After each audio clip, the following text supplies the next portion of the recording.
igreja na paz do Senhor, amém, igreja? Amém. Eu me encontro muito alegre com esse Deus maravilhoso, que grande coisa que tem feito na minha vida. Eu não posso também deixar de dizer sobre o livramento que Deus nos deu nessa semana, que foi só coisa de Deus mesmo.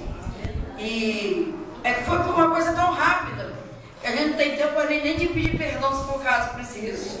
Eu pensei, foi muito rápido.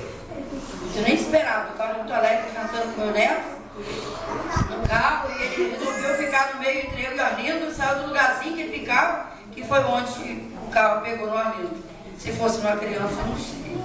E ali a gente cantando, eu lembrando que ele não dorme mais à tarde, e ele só cantava, eu dormia e eu cantando para ele Daniel, o mistério Daniel. Então, foi cantando Daniel e pá, aconteceu. Então, quando saiu dali que nós chegamos no hospital, o bombeiro que fazer uma ocorrência, ele deparou comigo no corredor e ele começou a falar de Deus tremendo para mim. A respeito, quando ele chegou no local que ele viu, que ele tem Deus nisso aqui. Tem um livramento grande aqui. E ele falou, irmã, vocês tiveram cara assim, face a face com a morte.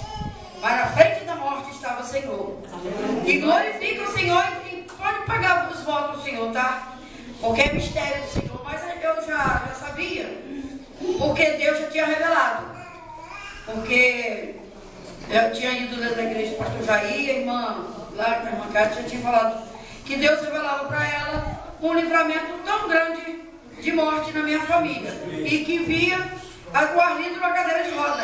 E que Deus estava livrando ele de um acidente, que ele ia com a cadeira de roda. E Deus livrou tremendamente esse livramento. E também eu tinha Deus nos braços, que eu via assim um carro todo espedaçado. Não chegou a escapar ninguém dali, mas muito pedaço lá, tudo no canto. E eu via muita discussão, via uma mulher loira, que nos agredia assim, com palavras. E eu orei, pedi a Deus cortasse o laço. Eu falei para ele, para o Juliano, que não sabia o que era. E Deus cortou o laço, o que aconteceu, mas foi brando. Mas toda honra, toda glória pertence ao Senhor, né? Nós estamos aqui, o Arlindo está ali, às vezes geme de dor um pouquinho, mas o Senhor está no controle de tudo. Eu só tenho a agradecer a esse Deus maravilhoso. E eu vou louvar a Deus pela minha vitória. Pela vitória da irmã Ada, porque esse culto é totalmente assim, que ela está pagando esse voto ao Senhor. Agradecendo pelas bênçãos imerecidas do Senhor Jesus.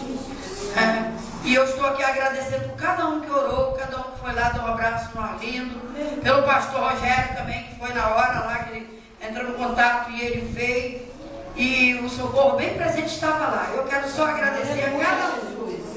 Louvado seja o nome do Senhor. E que o Senhor venha receber o nosso louvor. Amém? Amém.